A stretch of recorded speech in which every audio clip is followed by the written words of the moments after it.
Hi all. അപ്പോൾ ഇന്നൊരു overnight സ്മൂത്തിയാണ്. അപ്പോൾ ആദ്യം തന്നെ ഞാൻ ഓട്സ് 2 ടേബിൾ സ്പൂൺ ആഡ് ചെയ്ത് കൊടുക്കുന്നുണ്ട്. അതിലേക്ക് ഞാൻ പിന്നെ ചിയാ സീഡാണ് ഇടുന്നത് 1 ടേബിൾ സ്പൂൺ. പിന്നെ നമ്മുടെ കയ്യിലുള്ള നട്ട്സ്, എൻ്റെ കയ്യിലിപ്പോൾ മുന്തിരി, അണ്ടിപ്പരിപ്പ്, ബദാം അങ്ങനെ കുറച്ച് നട്ട്സ് ഉണ്ടായിരുന്നു. അപ്പോൾ അതെല്ലാം കൂടെ ഞാൻ ആഡ് ചെയ്ത് കൊടുക്കുന്നുണ്ട്. പിന്നെ കുരു കളഞ്ഞ് വെച്ച ഈന്തപ്പഴം 3-4 ആഡ് ചെയ്ത് കൊടുക്കുന്നുണ്ട്. പിന്നെ തേനാണ് കൊഴുത്തത്. ഞാനൊരു 2 ടേബിൾ സ്പൂൺ തേൻ ആഡ് ചെയ്ത് കൊടുക്കുന്നുണ്ട്. നമുക്ക് ആവശ്യത്തിനനുസരിച്ച് മധുരം വേണ്ടവർക്ക് ആഡ് ചെയ്യുക. പിന്നെ നമ്മൾ പാലൊഴിച്ചിട്ട് നമ്മളത് സോക്ക് ചെയ്യാൻ വെക്കണം. ഒരു ഓവർനൈറ്റ് സോക്ക് ചെയ്യാൻ ഫ്രിഡ്ജിലാണ് വെക്കുന്നത്. അപ്പോൾ പാലൊക്കെ ഒഴിച്ച് മിക്സ് ചെയ്ത് നമ്മളത് ഫ്രിഡ്ജിൽ കൊണ്ടുവെക്കുകയാണ്. പിന്നെ നമ്മൾക്ക് രാവിലെയാണ് ബാക്കിയുള്ള പരിപാടി. അപ്പോൾ നമുക്ക് നമ്മുടെ കയ്യിലുള്ള ഫ്രൂട്ട്സ്, ഇപ്പോൾ എൻ്റെ കയ്യിൽ ഒരു ആപ്പിളും അതുപോലെ തന്നെ ഒരു പഴവുമാണ് ഉള്ളത്. അപ്പോൾ ഞാൻ ആപ്പിൾ എടുത്ത് ചെറുതായിട്ട് അരിയുന്നുണ്ട്. അതുപോലെ തന്നെ പഴവും എടുത്തിട്ട് ചെറുതായിട്ട് അരിഞ്ഞ് ഇതിന് ഒന്ന് ചെറുതായിട്ട് ഡെക്കറേറ്റ് ചെയ്യുന്നതാണ്.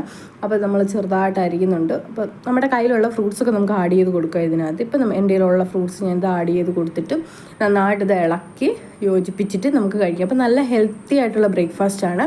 അപ്പോൾ ഒന്ന് ട്രൈ ചെയ്ത് നോക്കൂ. താങ്ക്